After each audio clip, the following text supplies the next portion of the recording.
Hi friends, আজকে আমরা চলে এসেছি চন্দননগর স্ট্যান্ডের ধার। প্রচণ্ড গরম বাইরে, কিন্তু একটুও হাওয়া নেই। এই 42 ডিগ্রি টেম্পারেচারে বাইরে বসে বেশিক্ষণ আড্ডা দেওয়াও সম্ভব হলো না।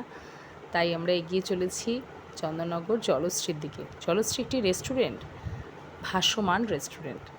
তো এখানে যাওয়ার লোভ একটু ছিল অনেক দিন থেকে, কিন্তু হয়ে ওঠেনি।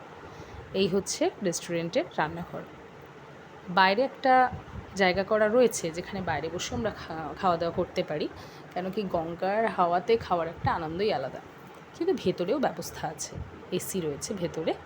তো যেহেতু কোনো হাওয়া দিচ্ছিল না, তাই আমরা ভেতরে বসাটাই বেশি কমফোর্টেবল মনে করলাম। কিন্তু একদম সিট নেই, ভর্তি। রবিবারের বাজার যেহেতু, তাই আমরা বাইরে কিছুক্ষণ অপেক্ষা করলাম। ততক্ষণ একটু বাইরেটা ঘুরে দেখে নেওয়া যায়। বাইরের অ্যাম্বিয়েন্সটা কিন্তু ভীষণ সুন্দর। হাওয়া থাকলে কিন্তু আমি এই জায়গাটাতেই বসতাম। গঙ্গাটাও কি সুন্দর লাগছে না? বান এসেছে এখন। কিছুক্ষণ এদিক ওদিক ঘোরার পর আমরা ভেতরে চলে গেলাম। নিজেদের টেবিল পেয়ে বসে পড়লাম। এখানে কিন্তু কিউআর কোড স্ক্যান করে মেনু কার্ডটা বার করতে হয় অনলাইন থেকে। তো আমরা কিছু খাবার এখানে অর্ডার দিলাম। খাবারের কোয়ালিটি নো ডাউট ভীষণ ভালো ছিল, কিন্তু দামটা কিন্তু বেশ বেশি মনে হয়েছে আমার।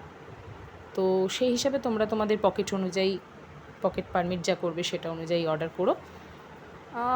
অলমোস্ট ভালো লেগেছে।